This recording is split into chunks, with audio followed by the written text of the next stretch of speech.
ரோகிணி நட்சத்திரம் இந்த 2026ஆம் ஆண்டு என்ன பண்ணலாம் அப்படின்னா, இந்த வருடம் நீங்க விட்டு போன உறவுகள், இல்ல விட்டு போன சில விஷயங்கள் உங்களுக்கு ரோகிணி நட்சத்திரக்காரர்கள் என்ன பண்ணலாம் அப்படின்னு சொல்லியிருக்கீங்க.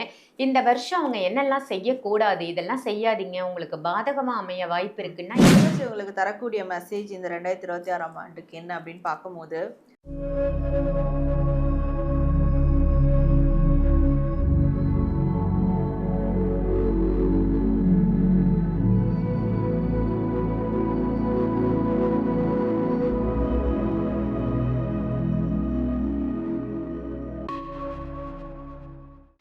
ஆன்மீக பரிகார நேயர்கள் அனைவருக்கும் அன்பான வணக்கங்கள். இன்னைக்கு நம்ம யாரை சந்திக்க வந்திருக்கோம் அப்படின்னு பார்த்தீங்கன்னா, தென்னிந்தியாவின் பெஸ்ட் டேரட் கார்ட் ரீடர் அப்படின்னு இவங்களை சொல்லலாம். ஸ்பிரிச்சுவல் ஹீலரும் கூட இவங்க. ஆமாங்க, ஜாரா மேடமை தான் சந்திக்க வந்திருக்கோம். ஜாரா மேடமை சந்திச்சு இன்னைக்கு நம்ம தெரிஞ்சுக்க போறது 2026க்கான புத்தாண்டு பலாபலன்கள். பொதுவாக நம்ம ஒவ்வொரு ராசிக்கும் புத்தாண்டு பலன்கள் பார்ப்போம். இன்னைக்கு நம்ம பார்க்க போறது ஒவ்வொரு நட்சத்திரத்துக்குமான புத்தாண்டு பலன்கள். அந்த வகையில முதல் நட்சத்திரம் அஸ்வினி நட்சத்திரம். அஸ்வினி நட்சத்திரத்திற்கு இந்த 2026 எப்படி இருக்கு அப்படிங்கிறத தெரிஞ்சுக்கலாம். வணக்கம் மேம். வணக்கம் சிஸ்டர்.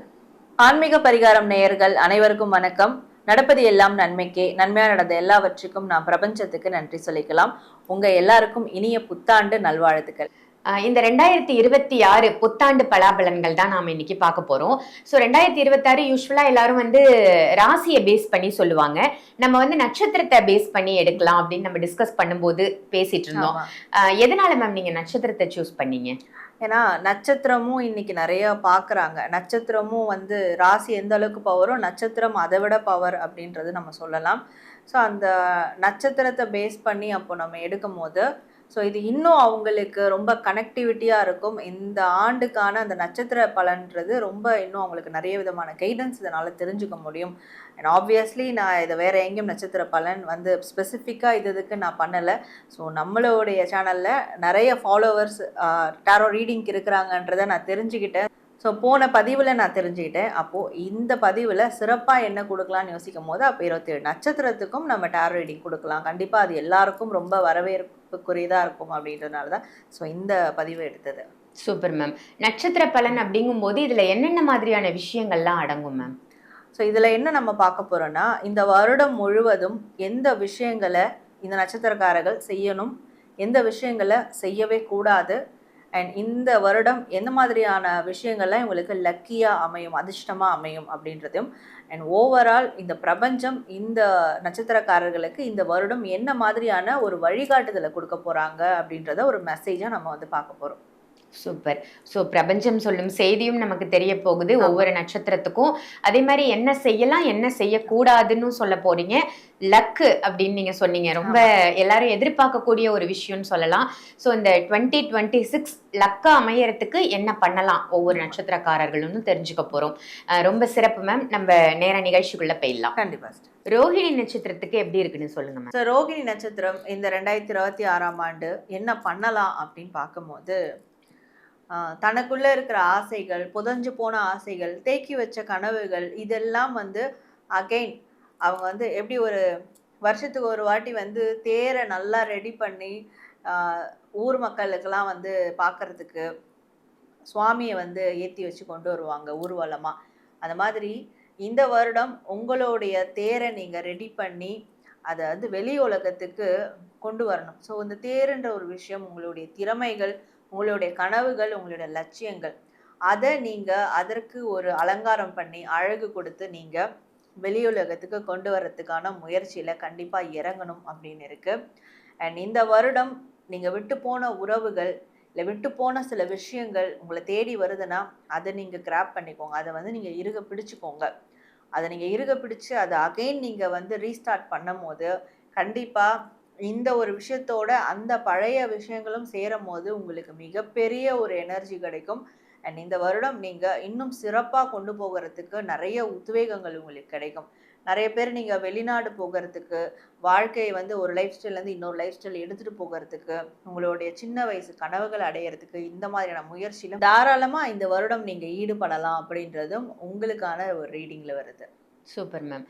ரோஹிணி நட்சத்திரக்காரர்கள் என்ன பண்ணலாம் அப்படின்னு சொல்லியிருக்கீங்க. இந்த வருஷம் அவங்க என்னெல்லாம் செய்யக்கூடாது, இதெல்லாம் செய்யாதீங்க, உங்களுக்கு பாதகமா அமைய வாய்ப்பு இருக்குன்னா எத சொல்லுவீங்க? ஸோ ரோகிணி நட்சத்திரம் இவங்க என்ன செய்யக்கூடாது இந்த வருடம் அப்படின்னு பார்க்கும்போது, ஓவர் கான்ஃபிடென்ட் கூடவே கூடாது அப்படின்னு இருக்கு. இந்த ஓவர் கான்ஃபிடென்ட் என்ன ஆகும்னா, அவங்க செய்யக்கூடிய காரியங்களினுடைய அந்த ஒரு நிலைத்தன்மை, இல்ல அந்த ஒரு பாசிட்டிவான ஒரு விஷயத்த உடைக்கிற மாதிரி ஆயிடும். அண்ட் இது நெறைய இடத்துல இவங்களுக்கு ஒரு கெட்ட பேர் வரா மாரியும் ஆயிடும். உண்மையா அவங்க சில விஷயம் சொல்லுவாங்க. அது ரொம்ப ஓவர் கான்ஃபிடென்ட்டோட சொல்லும்போது, இவங்க ரொம்ப ஆட்டிட்யூடா இருக்காங்க, ரொம்ப திமிரா இருக்காங்க, இவங்க யாரையும் மதிக்க மாட்டாங்க அப்படின்னு சொல்லிட்டு ஒரு சில பேர் அந்த ரூமர்ஸ் கிரியேட் பண்றதுனால, உங் உங்களுக்கு வரக்கூடிய நல்ல விஷயங்களும் பிளாக் ஆயிடும். மற்றவங்க உங்களுக்கு நல்லது செய்யணும்னு நினைக்கிறது கூட, இவங்களுக்கு செஞ்சா நம்மளுக்கு வந்து நாளைக்கு பிரச்சனை வருமோன்ற மாதிரி உங்கள ஒரு ஒரு நெகட்டிவான கேரக்டரா பார்க்க ஆரம்பிச்சுருவாங்க.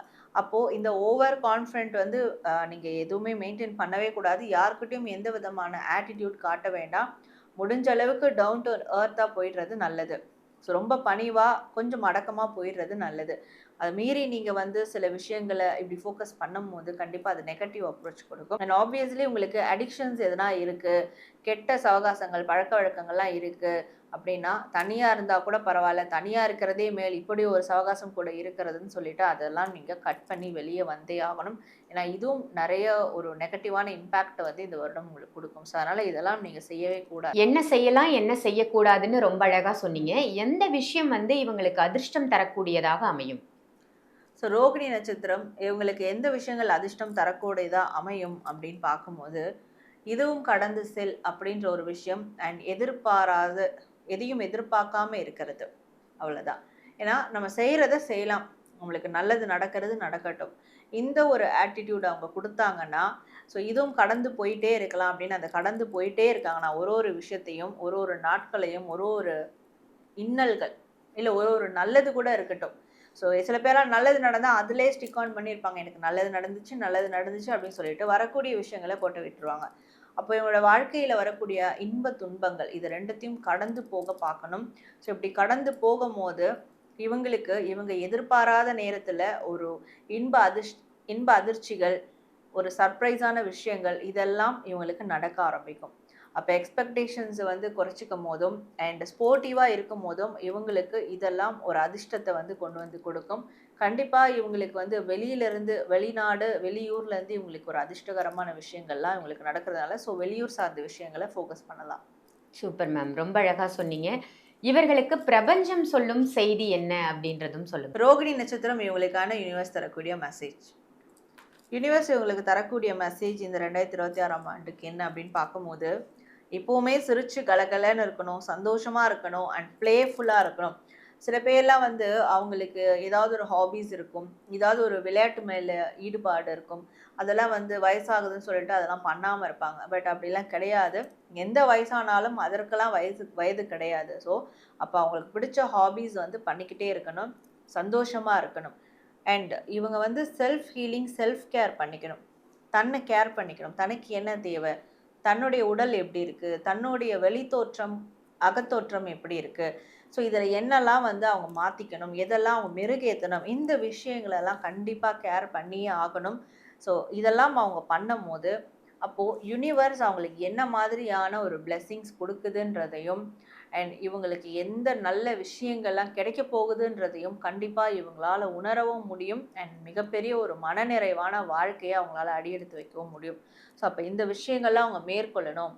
அண்ட் இரக்க குணம் கண்டிப்பாக இருக்கணும். எல்லா ஜீவராசிகள்கிட்டையும் இரக்க குணத்தோடு இருக்கும் போதும் இவங்களுக்கு நிறைய ஒரு பூரிப்பான ஒரு மன நிறைவான அமைதியான வாழ்க்கை கிடைக்கும். இந்த வருடம் அது அவங்களுக்கு கிடைக்கும் அப்படின்றது தான் யூனிவர்ஸ் அவங்களுக்கு தரக்கூடிய ஒரு மெசேஜாக இருக்குது. ரொம்ப அழகா சொன்னீங்க மேம். தேங்க்யூ. மிக்க நன்றி சிஸ்டர். அண்ட் நேயர்கள் எல்லாருக்குமே நானும் நன்றி சொல்லிக்கிறேன். கண்டிப்பாக இதில் வந்த கைடன்ஸ்லாம் நீங்கள் ஃபாலோ பண்ணி இந்த வருடம் நீங்கள் சிறப்பாக கொண்டு போகணும் அப்படின்றத நானும் வேண்டிக்கிறேன். அண்ட் நீங்கள் கமெண்ட் செக்ஷனில் ஹாப்பி நியூ இயர் 2026 அப்படின்னு டைப் பண்ணி உங்களுடைய இந்த வருடத்துக்கான வேண்டுதல்கள், ஆசைகளும் கண்டிப்பாக நீங்கள் கமெண்ட் பண்ணுங்கள். நிச்சயமாக நடக்கும்ன்ற நம்பிக்கையோட நன்றி. இந்த பதிவு உங்க எல்லாருக்கும் பயனுள்ள பதிவா அமைஞ்சிருக்கும் அப்படின்னு நினைக்கிறேன். மேடம் நீங்க சந்திக்கணும் அப்படின்னு நினைச்சீங்கன்னா, டாரட் கார்டு மூலமா உங்களுக்கு இருக்கக்கூடிய பிரச்சனைகளை நீங்க தீர்த்துக்கணும் அப்படின்னு நினைச்சீங்கன்னா, வீடியோல தெரியிற நம்பருக்கு கால் பண்ணி அப்பாயின்மெண்ட் வாங்கி டைரக்டா மேடம் நீங்க சந்திக்கலாம். ஆன்லைன் கன்சல்டேஷனும் இருக்கு. ஸோ நீங்க அதையும் பயன்படுத்திக்கலாம். இதே மாதிரி வேற ஒரு நல்ல நிகழ்ச்சியில உங்க எல்லாரையும் சந்திக்கின்றேன். நன்றி, வணக்கம்.